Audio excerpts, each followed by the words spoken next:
saw a familiar face walking on the avenue. Both surprised by the way we looked. The years had changed us too. We smiled and both embraced. Hello again. Welcome to another episode of Gung HO. It's June 24th, 2019. I have here a special guest, Jeff Sussman. He's an author of many books, but one of his specialties or expertise is boxing, and now it's boxing and the mob. So we're going to be talking about boxing and the mob. This is our second show, so try to bring you up to speed. How about just telling me, or tell the audience, when the mob really took over and how long it lasted? Well, the mob really got deeply involved in boxing right after Prohibition, because all the mobsters who had been making so much money during Prohibition, they needed something else from which they could make a lot of money. And the first big mobster to get involved was a man named Owney Madden, who had started out life he was known as Owney the Killer. He had been a member of a West Side Hell's Kitchen gang called the Gophers, and he had killed a couple of people. He went to prison for that. He got out of prison. He went into the bootlegging business, which made him a millionaire. And then when Prohibition ended, he got the contract of Primo Carnera and fixed all of Primo's fights and was making millions of dollars from these fixed fights until Primo Carnera lost the heavyweight title to Max Baer in 1935. And Primo Carnera slowly withdrew from the New York mob scene and settled in Hot Springs, Arkansas. And he turned... You mean Owney Madden? Oh, Owney Madden, I'm sorry. What did I say? Primo Carnera. Oh, Primo Carnera, yeah. Owney Madden settled in Hot Springs, Arkansas. He turned it into a resort community for mobsters and also mobsters who were on the lam. So, for example, when Thomas Dewey wanted to indict Lucky Luciano went to Hot Springs, Arkansas, and stayed there for a year until Dewey was able to extradite him back to New York. And what was strange about Owney Madden, in his last few years, he became very ill and he needed round-the-clock nursing care. And the person who provided him with the round-the-clock nursing care was Bill Clinton's mother. She took care of Owney Madden during the last 3 years of his life. Wow. And then following Owney Madden came a man named Mike Jacobs, who was sort of just, kind of borderline a mobster. He treated a lot of his fighters the same way that the mobsters did, and he owned 10% of Joe Louis's contract for as long as Joe Louis was heavyweight champion. And he made sure that Louis was always engaged in a fight that he would win, because he was worried that if he lost, he would lose his 10%. And then Mike Jacobs suffered a couple of strokes, and Frankie Carbo came into the picture. Well, what year are we talking on? The 50s? Yeah, the early 1950s. And Frankie Carbo had been a member of Murder Incorporated and was credited with murdering 19 men while he was a member of Murder Incorporated. And as a member of Murder Incorporated, he had partnered with Bugsy Siegel.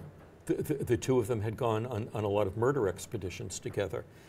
And what was interesting is when Bugsy Siegel was assassinated in I think it was 1947 in Beverly Hills,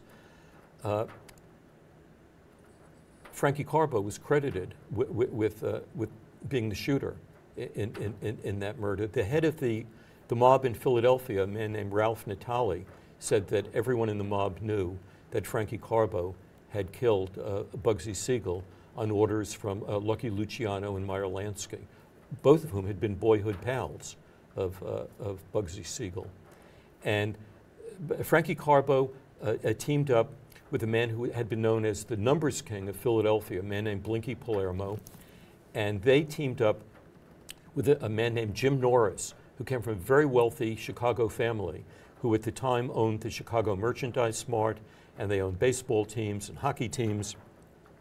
But Jim Norris enjoyed being around boxers, and he enjoyed being around gangsters. And he formed a partnership with Carbo and Palermo. And the fourth man who came in was a man named Truman Gibson, who was a civil rights icon. He had helped to integrate the armed forces after World War II. And he was also Joe Lewis's attorney, had helped negotiate many of Lewis's contracts. So anyway, the four of them controlled the IBC, which was the International Boxing Club. And the International Boxing Club controlled Madison Square Garden, because Jim Norris got control of Madison Square Garden. And if you wanted to have a fight at Madison Square Garden, you had to go through these four guys. And what they wanted in return was, you know, a big percentage of your fighter, or they wanted the entire contract for themselves. And probably the most notorious event that they were involved in was the fixing of a fight for Jake LaMotta, because Jake had been considered the undeclared middleweight champion. He was knocking one guy out after another, and they wouldn't give him a shot at the middleweight title. So Frankie Carbo said to him, if you take a dive against Blackjack Billy Fox, we'll make sure that you get a shot at the title. And I think they paid him $100,000 to take a dive. And Jake LaMotta, not being anybody's fool, bet $100,000 on his opponent to win. and then he had, I think, 5 or 6 more fights after that, and they finally gave him a shot at the middleweight title, and he beat a French middleweight named Marcel Cerdan, who was not able to have a rematch with Jake because he was flying back to New York to see his girlfriend, who was a famous French singer named Edith Piaf, and his plane crashed in the Azores, and so that rematch never took place. I remember you mentioned that, well, Jake LaMotta didn't stand up to the mob, but Max Baird did, right? Yes. So did and Carmen Basilio. And Carmen Basilio. And Sugar Ray Robinson. And Sugar Ray Robinson. And when do you think that type of influence ended? Where they could actually fix fights? Well, the most notorious ones were the ones with Muhammad Ali and Sonny Liston. And Frankie Carbo, who was serving prison, he was doing a 25-year term in prison, and Blinky Palermo 15 years. They still owned a piece of Sonny Liston and were issuing orders. And then there was a mafia boss of St. Louis named John Vitale, who owned a percentage, and a Las Vegas gambler named Ash Resnick, who also owned a percentage. And they wanted Sonny Liston to lose his 2 fights with Muhammad Ali. The first one wasn't as obvious. Sonny Liston couldn't come out for the 7th round. He said he couldn't move his arm, and people suspected that it was a fix. And it's sort of ambiguous about whether that really was a fix or not. But the second fight in Lewiston, Maine, everyone seems to agree that it was a fix. It was this famous phantom punch, which just seemed to go by Sonny Liston's jaw, and he rolled over on the canvas a few times and then fell onto his back. And Muhammad Ali is standing over him, and he's yelling at him. He's saying, "Sucker, sucker, get up. No one's going to believe I hit you. No one's going to believe I hit you." And then the referee escorted Muhammad Ali back to his corner of the ring, and Muhammad Ali said to his cornermen, "Did I hit him? I don't think I hit him. Did I hit him?" So even Muhammad Ali thought there was something fishy going on. Though Muhammad Ali, I don't think, was ever fixed. I think the fixes were always his opponents. Yeah, fights can be fixed without the fighters knowing. Exactly. Well, actually, one fighter has to know. The other fighter doesn't have to know. Right. And I'm going to just, can I mention this? Oh, sure. I brought this up the last time we were here. I got involved in the boxing business, boxing racket, in the 80s. And I did everything you could think of. I managed, I promoted, whatever. But one night I was at Madison Square Garden, and Jerry Cooney was fighting Ken Norton. And I was sitting up close with Jerry Cooney's family and with my trainer, Rocky, Roscoe Davis. Rocky sitting on my left. and we're watching the fight. I think like in the second round, Cooney corners Ken Norton in the corner, and I took the photograph. That was about, he was about to reach his, have a demise. Right. He went down, right? And my trainer looked over to me and he said, there must have been a diving pool under the ring. I mean, it was that a guy, I mean, Ken Norton was such a tough guy. He had beaten Ali, broke Ali's jaw. Right. And that a fighter could stop him like in 1 or 2 rounds was not, I couldn't believe it. It seems unlikely, yeah. It's not likely. All right. So the mob's influence, you think maybe in the 60s started to... Well, it was interesting because in, well, I just want to back up for a minute because in the early 1960s, Frankie Carbo and Blinky Palermo wanted to take over a West Coast fighter who they thought would become a champ. His name was Don Jordan. And he had a manager named Jackie Leonard. And they kept threatening Jackie Leonard to sign over Don Jordan's contract, and they wouldn't. Leonard and his partner wouldn't sign it over. And so they were threatening him. And one day, Jackie Leonard arrived at his home, and he was about to enter his garage when 2 guys jumped him and beat him almost to death. And he went to the Los Angeles police, and they wouldn't do anything. They refused to help him. So he went to the FBI, and the FBI wired him, and he was able to record these threats from Frankie Carbo and Blinky Palermo.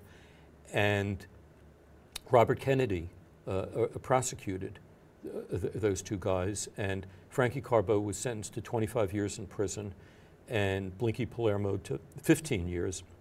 However, Jim Norris, who was also in on this, because of his wealth and his political connections, he just got probation. And Truman Gibson, the same thing. I'm not sure if they took away Gibson's law license or not, but both of these guys walked away from the prosecution. So this all happened after Robert Kennedy, John Kennedy became president. Right. He appointed his brother as the Attorney General. Attorney General. So I think this was 1962 that they were sent to prison. And they got out of prison, I think, when Frankie Carbo was released. He died a year later, and then Blinky Palermo died a few years after. Do you think that put the nail in the coffin for the mob, those convictions? It changed the way I think the mob operated in boxing, because in 1993, the Senate had a hearing on corruption in boxing, and they called as a primary witness Sammy the Bull Gravano, who was in the witness protection program at the time. And they told him that he had to be 100% truthful, otherwise he would jeopardize his position in the WPA. And so they asked him just that question, are the fights still being fixed the way they used to? And he said, no, it's changed a lot now because of the amount of money that's involved. There's tens of millions of dollars involved in these championship fights. So he said, if we spot a fighter who we think we can bring up and make successful, we're going to, he won't even know it, if that we're behind the scenes, but we're going to take over his trainer. We're going to pay his trainer, and his trainer will sign a contract with us. And his manager, the same thing, will sign a contract with us. And then we'll make sure that he has a number of fights that he's going to win. We'll choose the opponents. And when he rises up enough and he has a good resume, we're going to go to one of the sanctioning bodies, and we're going to say we want him to be sanctioned as a top contender. And they did that. They had a fighter from Italy who they were going to make into the next heavyweight champion. The fighter got ill, and he went back to Italy, so they couldn't use him. He got what? He became ill, and he couldn't fight anymore. But prior to that, he had gone, I forgot which sanctioning body Gravano had gone to have this fighter elevated to being a contender. And he asked, you know, what do I have to do to make this guy a contender? And they said, well, make him a contender, but it's going to cost you $10,000 for us to rate him as a contender. And he said, well, you know, I'm here on behalf of John Gotti. Is it the same price? And they said, well, as a courtesy to John Gotti, we'll lower the price to $5,000.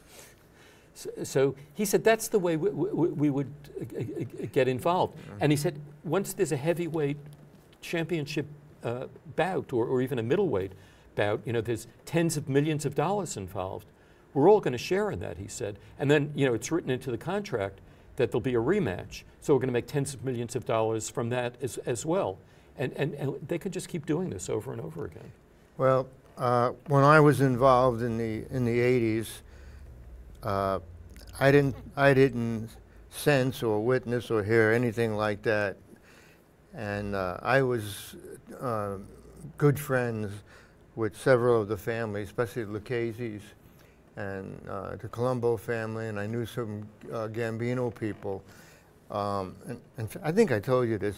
I was actually a friend. We were friends with John Gotti's bodyguard, Bobby Borriello, and I represented him in a civil RICO case. Well, while we were friends, he didn't get indicted for anything. But I don't know if I ever told you this. Sammy Gravano used to train at Gleason's. Yeah, I know that. In the morning. I was instrumental in bringing Gleason's from Manhattan to Brooklyn. I helped that out a lot. I used to train in the afternoon. I didn't know he was training there, I swear, until he got arrested. I didn't know that he was coming in the morning and training, because I always came in the afternoon and no one ever said anything to me. But I don't think I ever told you this about the mob. My dad was a barber, but he always had his own shop. And his dream was to have a business and become very wealthy. And he actually got together with 3 other guys that were not mob related, 4 guys, and they built a nightclub in Bensonhurst called the Plaza Suite. I was the lawyer that incorporated them and helped them get the liquor license. It opened up. This was in the mid-'70s. I just had gone into practice on my own. It opened up. It was a gold mine, and then all of a sudden, my dad was pushed out, gone, and he really didn't say much about it. But this was, and this one, Plaza Suite, I incorporated as Enjoy Yourself, but the name of the club was Plaza Suite. Got pushed out. So I went to some of my friends, and they had a sit down. And it turns out Sammy Gravano was the one that pushed my dad out. Mm. How's that? And they told me straight out, we can't do anything about that other than we can get some money out of the club that your father put in, and that's it.